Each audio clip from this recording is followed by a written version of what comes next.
So welcome, Deborah. Anyone else who joins us for the what I will call the aging webinar. Just a quick chat about the universe and how our bodies really respond to the differences in the universe. Hi, Estelle. I just got started, so be good for you to hey. So I've just got started, so I'm just going to get into the information that I've been given around the universe and how our bodies can actually live forever.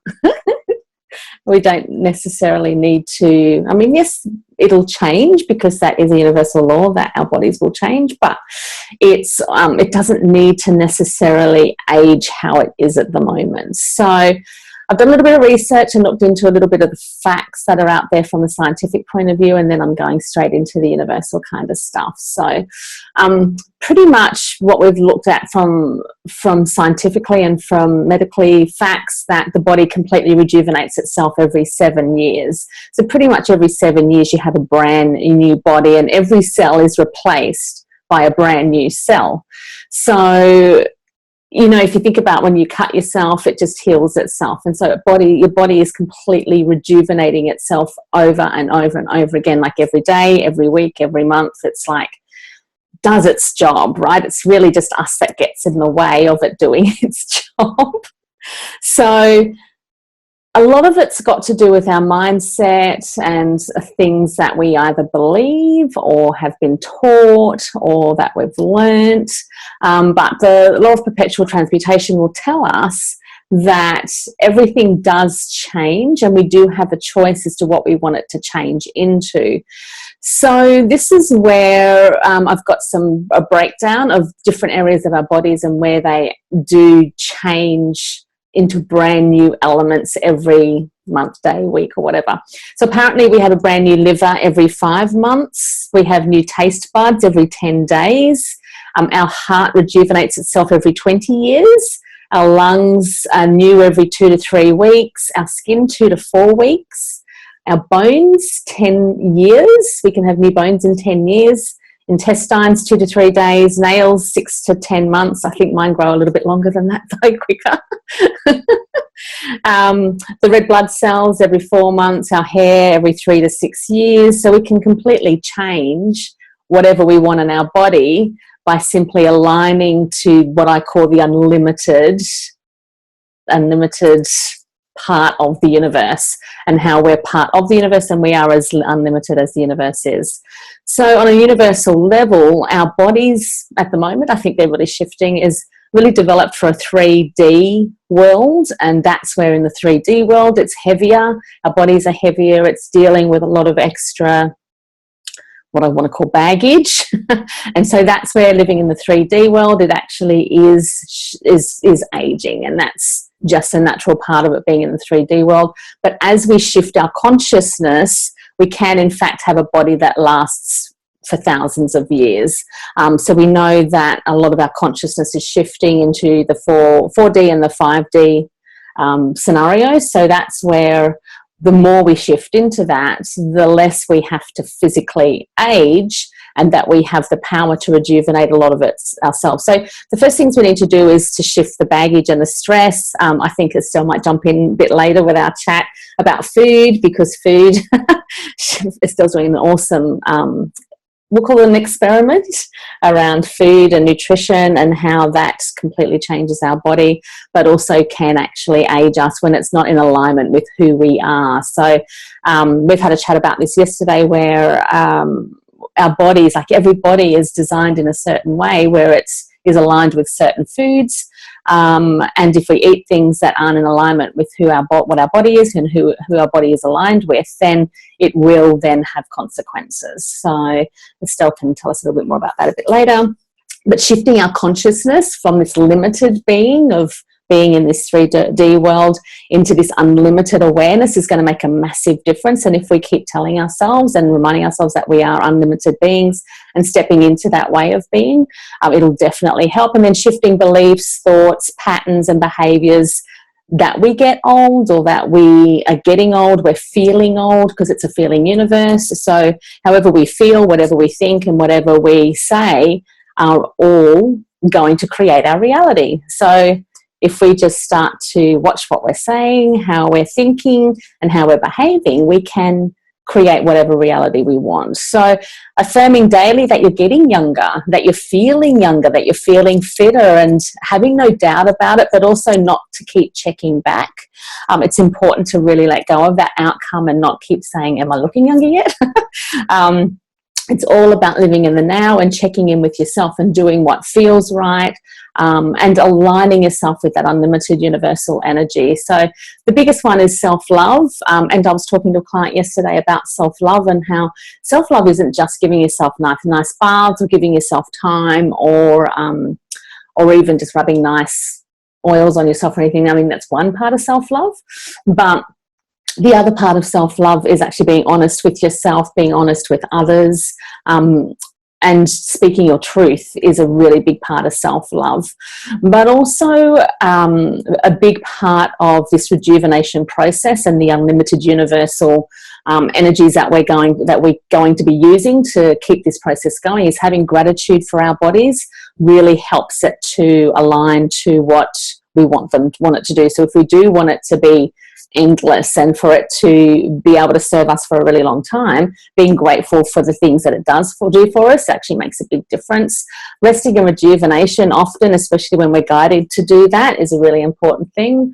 And then connecting to the universal energy in meditation or visualizations, you can just travel into this unlimited awareness that we are no different to this source universe energy, and that we're just as powerful and can create anything. If we connect to that on a regular basis and do that consciously, we will then be able to behave as if we are this unlimited being. Having the acceptance and releasing to the body that you have chosen, and knowing that this is the body that you've chosen in this life for a reason, again brings that level of acceptance in as well. And your body is your human vehicle for getting around and being able to fulfill your purpose. So if you then respect it for what it's doing for you, and again being grateful for it and seeing it really that it's doing your soul purpose or your soul job, and that it's the only real way. I mean, yes, you can kind of float around as a spirit and get things done as well, but this is how you can actually do it, like being in this body and being able for it to be able to move and deal with other bodies and other humans on the planet is your vehicle to be able to do what you want to do. So we're so grateful that we've been given this experience, that we can actually use this body to be able to do what we want to do, rather than being just a spirit floating around and just playing in the background. So it really houses your soul. This body really houses your soul and the physical part of you to achieve your goals. So it's really just, again, embracing those concepts and seeing it as a really big part of who you are.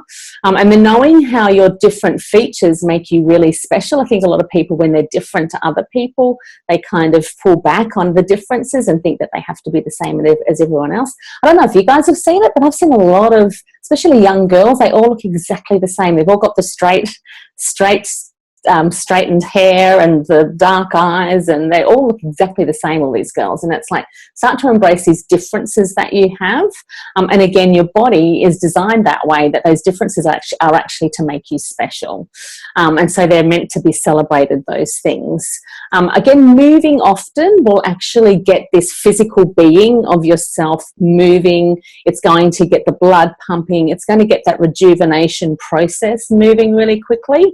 So it kicks it into gear and enables it to do its job, but without any stress. So as long as that activity isn't a stressful activity, then it will be able to get you to the place where it's rejuvenating in the flow of things, rather than pushing it to its extremes. And then coming back to that self-love, being honest with yourself, being honest with others, not holding back on your desires and your dreams, because that can cause inner stress. And inner turmoil and frustration, which again shows on the outside, and your body does start to block up. Living in the moment and releasing the hows or the whys or the fears or the past or the present or the future, like just really embracing this moment right now and knowing that we're unlimited, and embracing that an unlimited resource is really important.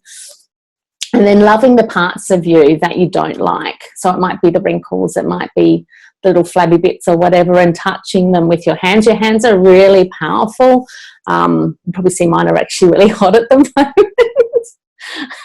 So using your hands as a tool to be able to create the body that you like to have.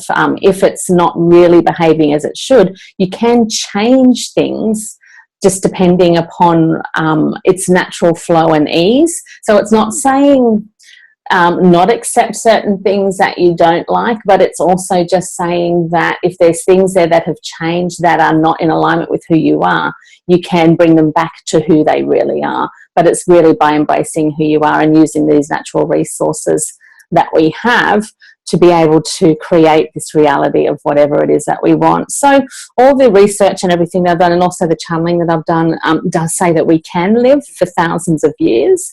I think at the moment the oldest person's, 170? I don't know. There is one man that's like 168 or something. I saw on a Facebook post, and he said the secret is patience. Apparently he's just outlived all his brothers and sisters and his children. He's outlived all his children. He's outlived everyone. And he, 40 years ago, he's actually planned his funeral and he's still going.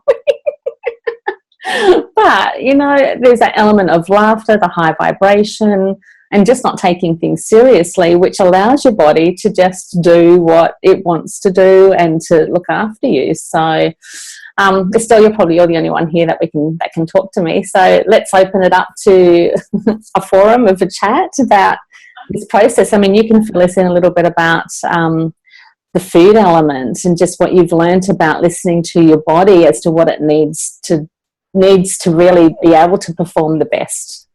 Yeah, absolutely. I think what you said about self-love is key also to, the food element plays into that.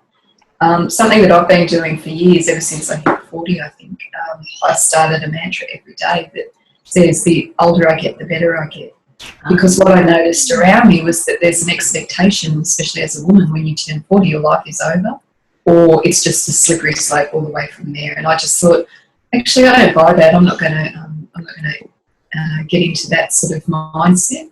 So, and it is really difficult, I must say, to stay out of that mindset, because all of the data that we're exposed to every day through the media, through people's opinions, through, just little comments of, the people throw away comments and things like that. It's all, I'm not going to say designed to, but it has the effect of, setting us up for this, downward slope as we get older.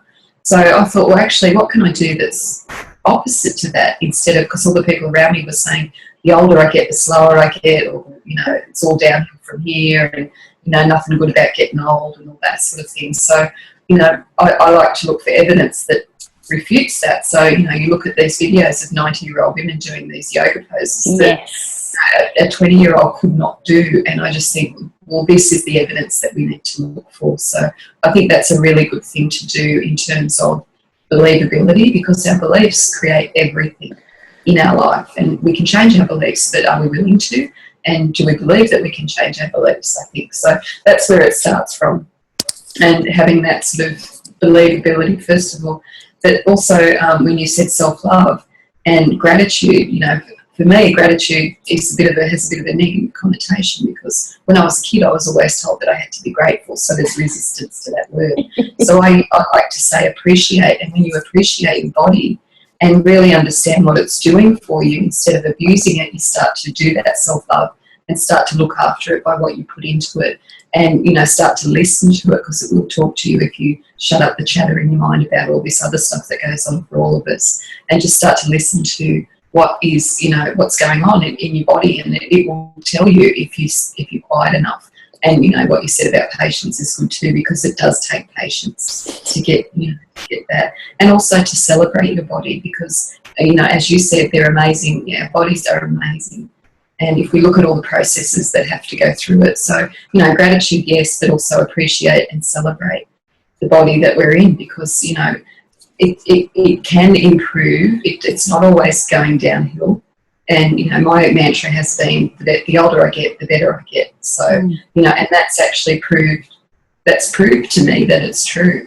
Yeah. Because I've lived it, and it's become that part of me. So, you know, in terms of what you said about the food, is that, you know, and the body will tell you through the food by its reactions, the things that you're putting into your body, does it like it? Is it, or is it seeing it as an attack on you? So inflammation, you know, is that thing that the body does, which will tell you that something that you're doing, you're putting in your body either through what you ingest or, you know, the products that you put on your skin, because the skin, you know, absorbs a lot of the stuff that you put on it. So, and that starts to circulate in your body. So your body will actually go into defense mode if it sees what you're putting in your body as a threat. So the way to test inflammation in your body is basically do a very simple cleanse. So get your body back to a non-inflammatory state. And once you're at that non-inflammatory state, then you can start adding things in. And the way that you can tell if your body's inflamed or something that you've taken in is to weigh yourself. So you weigh yourself after you've taken, the day after you've taken something new in from being non-inflammatory. Take something new in, weigh yourself. If you put on weight, then that's an inflammatory response for your body. Now, you know, this is also sort of outside. As women, you know, we have our cycles and, you know, different times of the month. Depending on what age you are, you will put on weight, water weight and so on, with ovulation, with the period coming on. So if you know, it's a good time to test this outside of those cycles. So if you're expecting a period and you're going to do the test, it's probably not going to work for you. You may get confused. Apart from that, you know, it is this thing of what in your body, is it having an inflammatory response? It will tell you by hanging on to water weight, because what the body does is actually floods the cells with water when it sees a threat, when it thinks that there's something going on that it doesn't like. So that, you know, by a process of elimination, and this is where the patience comes in, because you do have to do this one thing at a time. You can't introduce 3 new things and expect to know which one, if any or all, are inflammatory to your body. So, you know, it's that's just one process that you can do in terms of something practical, because practical things and the action steps are really important as well as all the, you know, the belief stuff and the mind stuff and the, you know, the psychology that you go through. So does that help?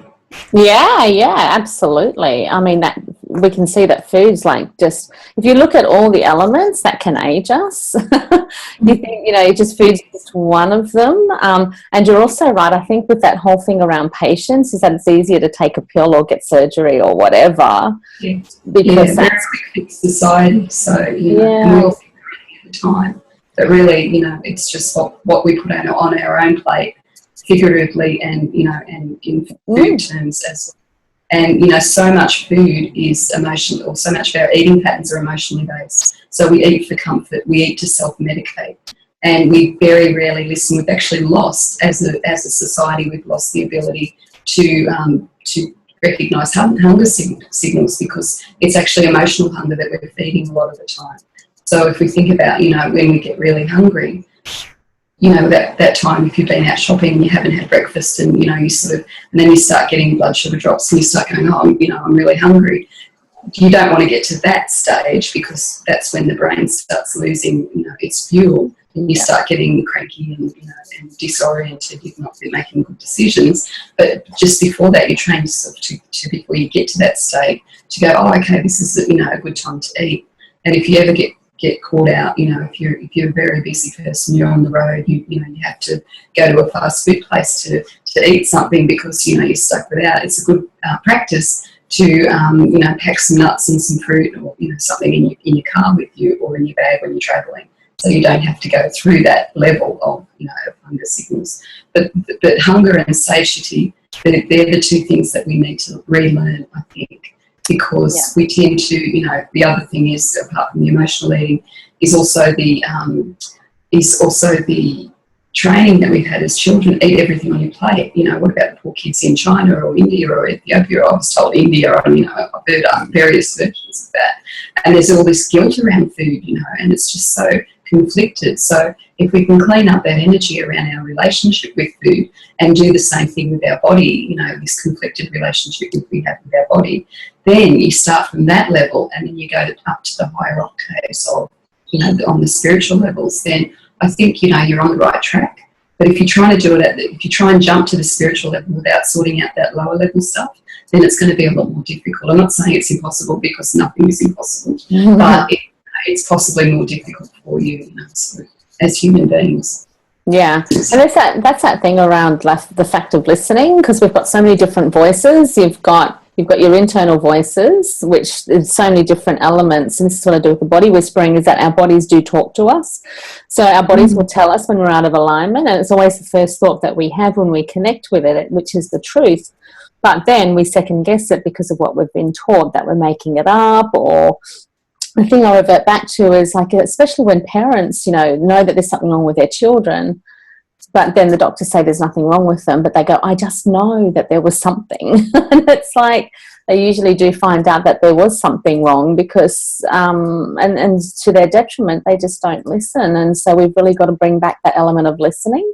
Listening to our bodies, listening. Yeah, listening to everything. And yeah, instincts is something that we've kind of thrown away, because I think that element of stress that we create in our lives has actually blocked our capacity to listen to the guidance that we get from the universe, from ourselves, which is all the one thing anyway. So it's really important. The listening part actually is one of the most important parts as well of this, is just really listening to the external voices that are out there, the internal ones, and then checking in with what is right for us.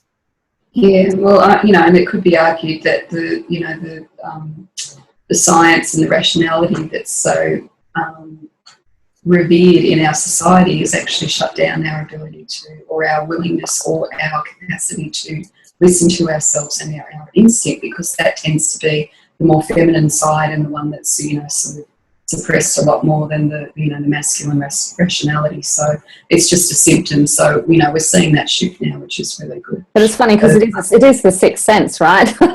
It's a sense that we have, and hello. Yeah, it is. But, you can't. It's like we have this thing. I see so many things online.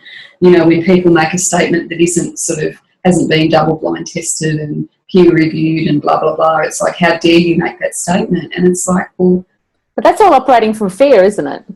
It's all operating from fear, and it's also like, it's also just disrespectful in terms of other people's experience. If you have an experience and you describe that experience and you talk about it, and someone wants to shut you down because they're denying your experience, that's just rude, I think. But it goes on a lot. So, well, it's just human nature. It's just human nature that everyone wants to think that they're right. But I think that's where the shift will happen, is that if we can believe that we're all right. Well, there's all points of view. And there's no such thing as wrong, because every person's different. And that's, again, how we shift as a human race into acceptance. Yeah, and I think that, the work that you're doing sort of, has that aspect to it. It's like, what's your experience and what's your truth, and not, what's my truth. This has to be your truth, Yeah. It's very interesting. It'll start to drop away, I think, once more of this self-management comes in, that those external, professionals just will lose that capacity to change people's beliefs around what's external to them, and or to believing that they have to get an external answer to what's happening internally, and they'll be able to get it for themselves. But again, it has to be something that people take responsibility for, and I think as human beings we tend to have this blame thing going on. So again, it's another thing that needs to go, is that if you do listen to yourself and something goes wrong, looking at the fact that it's part of the journey, it's part of the learning, it's part of all of that, rather than, well, that's someone else's problem and that's wrong, or I'm wrong, or whatever. It's like, no, that's just part of the experience, and that there's no right or wrong.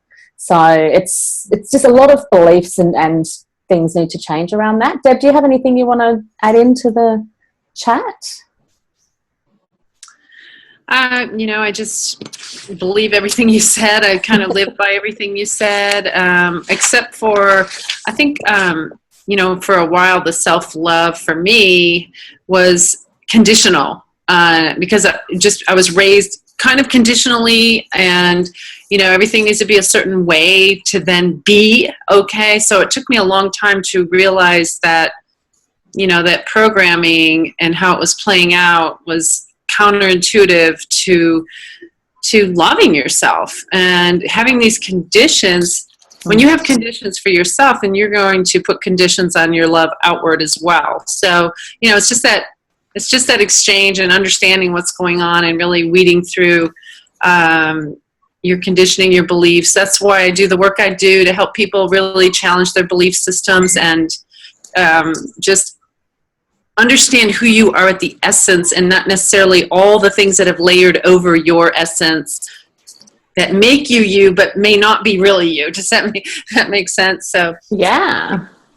So I think everything starts with love, and it starts with self-love right at the beginning. That's it. It's funny, like there's two things that I find that people really get stuck with, and I think it has a lot to do with, and the result is this aging process and this whole, struggling on the planet, is that there's two things. Is that the first one is that people don't really know who they are. They've forgotten because, they're given amnesia before they come down here, right? So they're completely blocked as to who they really are, but their soul knows. So we do have access to it, but we've got to get through that amnesia to get access to it. And that's why I found tapping is really good, to clear that amnesia, to get to the truth as to who we really are. But even if you say self-love, people go, I don't know what that means. Yeah. They haven't searched for it. They just haven't. I think your body speaks to you, and our bodies actually speak to us not in the way in which we accept. Like when someone's getting ill or is ill, your body is really trying to speak to you, saying you're out of alignment, that there's something, you're so dishonoring yourself. So, but what do? We run to the doctor, and here in America, Western medicine is always about putting a pill. It's almost the same as plastic surgery. It's just making something on the outside work. And really, we've got to get holistic and go inward and listen and dive in there and see what your soul is trying to say, because it's speaking to you all the time. It's just a matter of if you listen.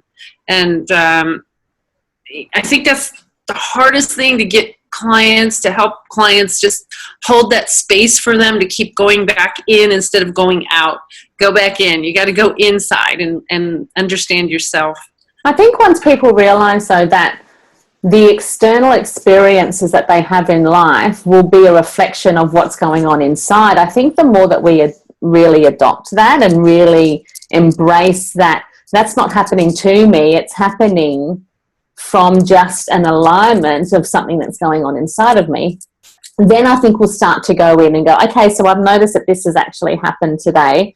What's going on inside of me that has created that experience to come into my awareness? And so, the biggest thing that you've said around, listening to the thoughts that come up and so forth, is that the trust thing then comes up, is that a lot of people don't even trust themselves. And I think it goes back to the fact that when you're born, you've got this amnesia, so you learn for the first, 5 or 10 years, and then all of a sudden you've got 20 other people's opinions, 20 other people's beliefs and thought processes that aren't even yours. And I was also told last night, which I forgot to write down, that even generational thought processes and beliefs come through in your DNA. So you got that as well.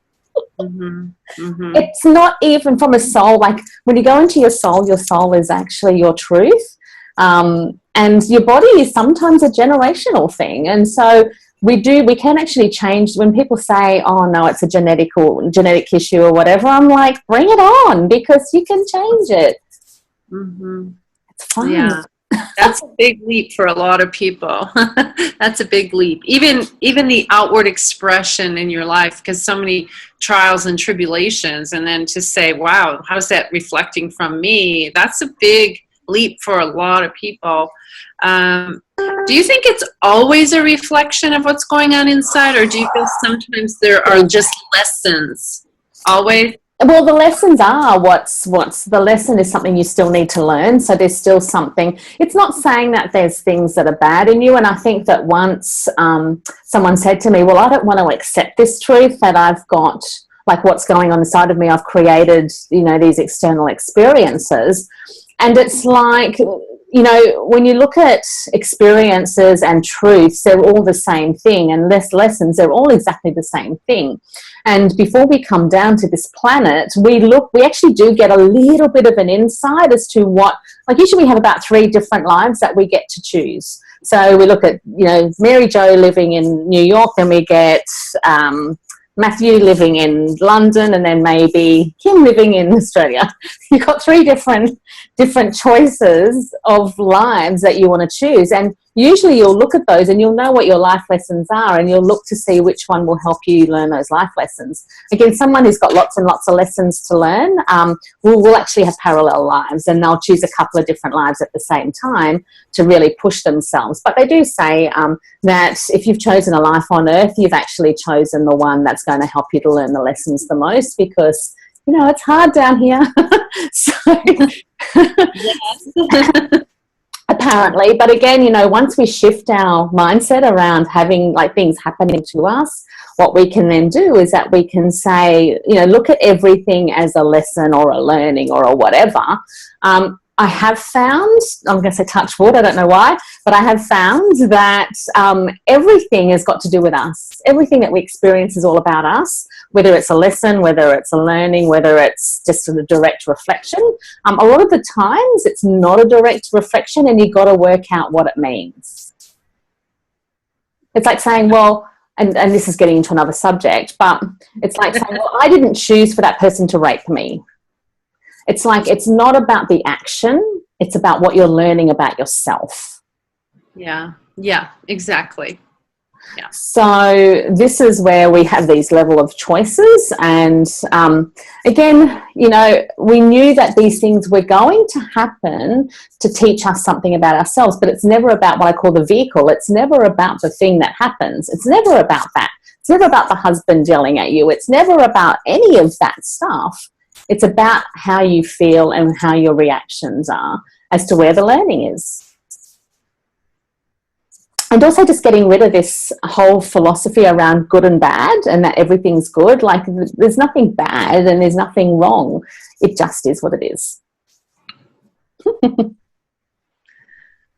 That's probably very hard for people to accept too, since if there's bad things they're experiencing, what they perceive to be bad, then they're going to call it bad. They're not going to say it just is what it is, right? Yeah, that's where there has to be that level of conscious shift. And so the way to do that is there's so many different tools that I've developed over the years, and varying, degrees of different elements that you can bring into processes where you can get to that stage where it makes sense. But like what Estelle was saying before, like Estelle brought up a really cool thing that I can mention as well, is that words are so powerful. So say, for example, I say to Estelle, oh, you just need to be more grateful for your body. Well, she doesn't have a really good association with being grateful. But what was the word, Estelle, that you said? That appreciation. Yeah, okay? Appreciation. So I know appreciation for me doesn't trigger any negative, whereas grateful is, you should be grateful for this, and I just go, oh, should I? It's a so this is where, when working with clients, for example, if they don't get it, it just means it needs to be a different word or a different explanation. It's like when I do a lot of the universal business work and things like that, where I say, well, you have to listen and act. Well, the listen and act made sense to me, and that's really what proves my success. But the thing is, for other people, it's like, even with, Estelle's done a lot of interdimensional work with me, and I say, can you see this and can you see that? And she's like, I'm not really visual. I can't really see stuff like that. But as soon as we turned it around to imagine, all of a sudden the image comes up. So it's different words. And then I've got another client who, instead of it being about listening and acting or being inspired, another word is having, like, following the inspiration is another element. But another one goes with impulses. So following the impulses, following the inspiration, listening and acting. It's the same thing, but just in different words and different contexts, which makes sense to the person. It's fun, but everyone gets it, and this is where it's really cool to look at each person's, what I call each person's life system, and looking at all the associations that we have around the good and the bad, the right and the wrong, and then seeing what other associations we can use that are more empowering rather than disempowering. And it just tends to then click a lot quicker once it's like using a different language. Once we use the body's language, use the person's language, even the soul's language, that then resonates. So it helps in that way, just to try and tap into what that language is from that person. And especially, like, I'll tell you, Estelle told me, why don't I just imagine it? And I'm like, cool, do that. And it worked. It's again, listening, just listen to yourself. You always have the answers. We all have the answers. And so if someone's not getting it, to say, well, what really resonates with you? Like, go, like, close your eyes and think to yourself, well, what really do you, what do you foresee this happening? What's blocking you? What's, you know, what can you bring into this experience that'll help you to see it, imagine it, experience it, whatever it is? Because, you know, some people are more tactile, other people are more visual. You know, it's just, they're all different. They generally tell you as well in their like if you're having a conversation with them, or the kinds of words that they use, if they're using visual language or kinesthetic language or whatever, it actually tells you what sort of intake they'll have. And the other thing that I think is a nice thing to do, especially if you have someone, because some of the concepts and things that we're talking about here is that, you know, people have an immediate resistance to it. They will not accept it. So it's sort of like saying, well, instead of saying this is the way as it is, because, I mean, who knows anyway, it's like, what if we look at it this way, or what, you know, so do the what if frame around it, because then you can you can get into that imagination or just visualise something that's different, or, you know, whatever works. But it's like they don't have to accept it as an absolute truth, because people immediately have, you know, a resistance if their belief system is different to that. So it's sort of like, oh, what if this were true?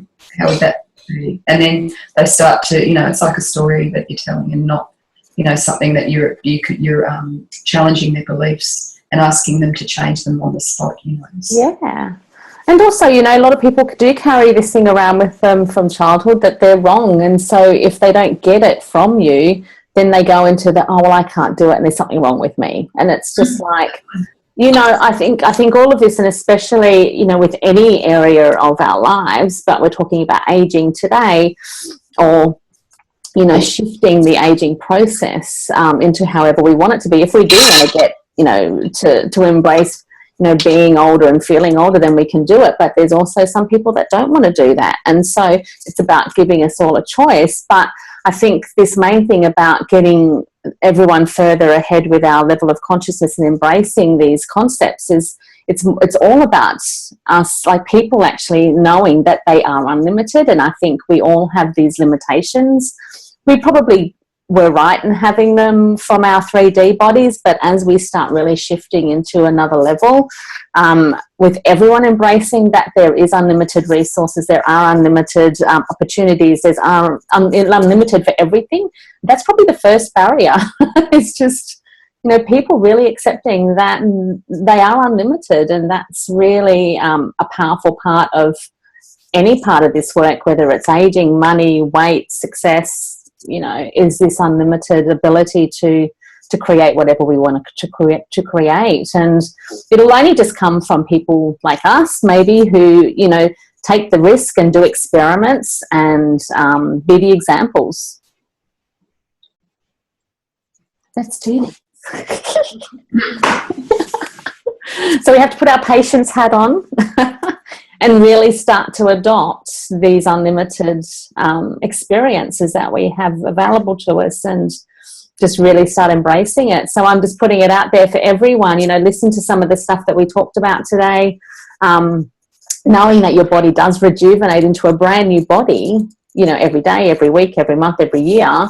And that if there's something that you don't like about it, or that you're not happy with, especially around the health point of view, or even an aging point of view, that you can change it.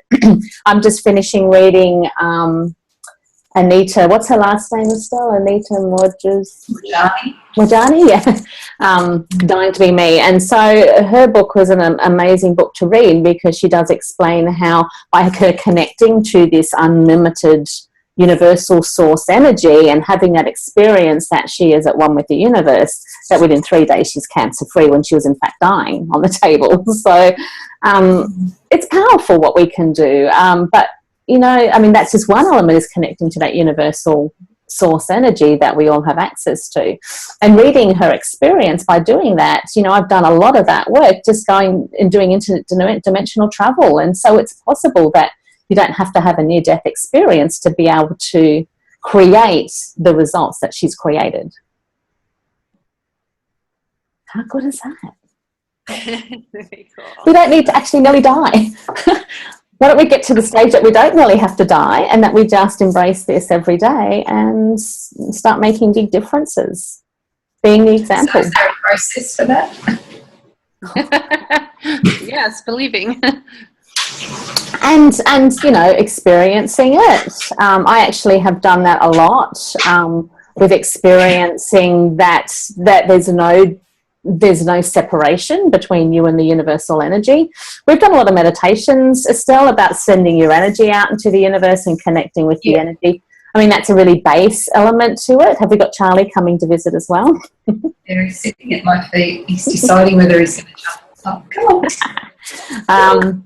So you know, that's a really big part, if you can see that one person, but it's not just that connection with the universal energy, it's everything else that came with it, which is the belief factors, the looking at our life here on earth and seeing that everything that we're doing, our beliefs, our thoughts, our actions, the way we're living is totally not in alignment with who we are.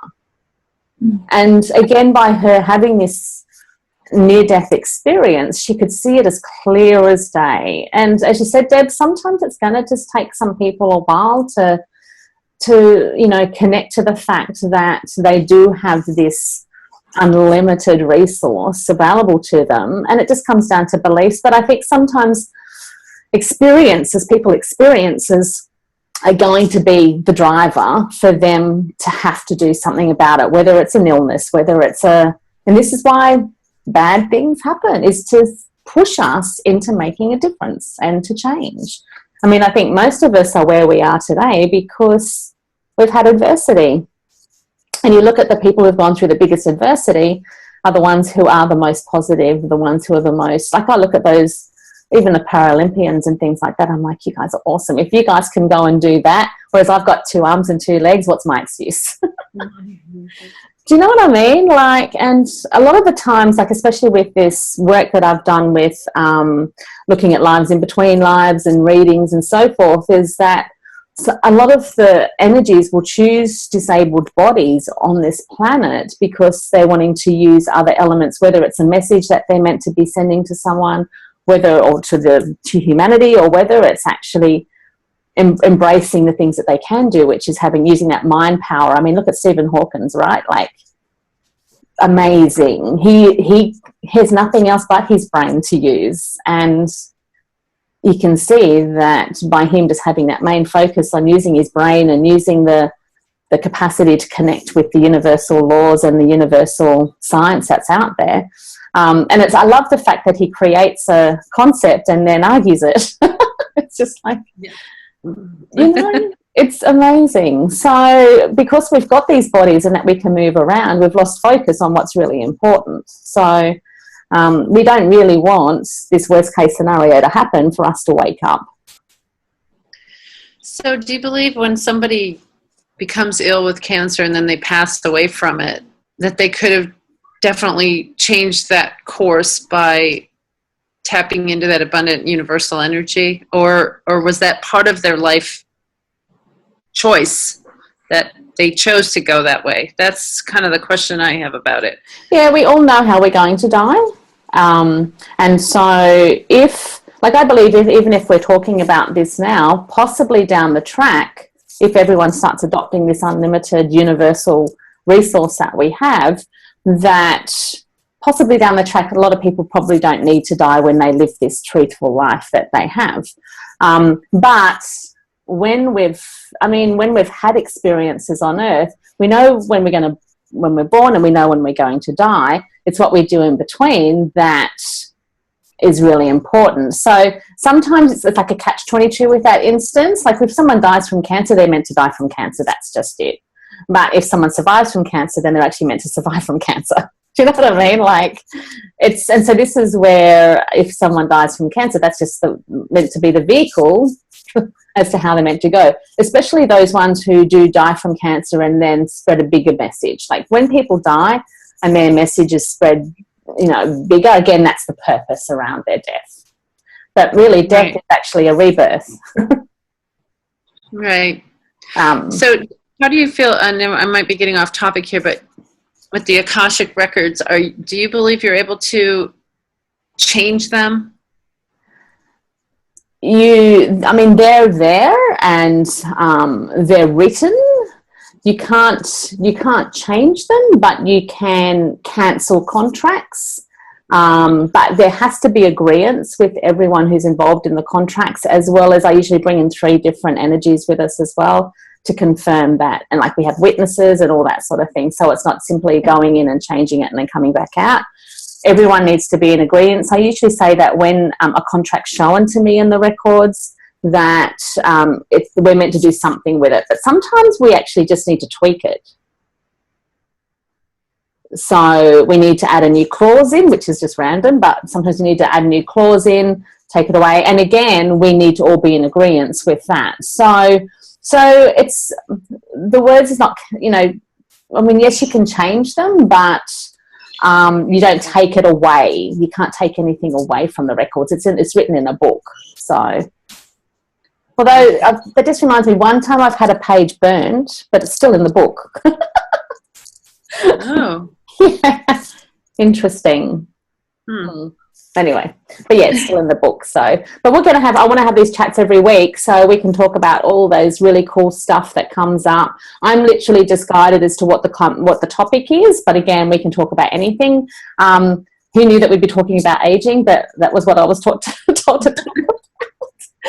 And you can see that we've gone off topic a couple of times, but that's okay because it's all related. So, Right. And I think the biggest message here is just for all of us just to start embracing these basics, because this week when I went through all the different systems that we can use to be able to change our lives, I just looked at the fact that they're all fairly similar in their structure. So even though we're talking about aging now, most of the things we talked about today will actually change other things as well. So whatever, even if you're not interested in the aging process and changing that, knowing that some of the things that we talk about today will change any other situation as well. Okay. Thank you very much. I have to sign off now. We're going to go as well. So thank you, ladies, for having a great chat with me. And we'll see you soon. See you next week for another chat. Thank you. Bye.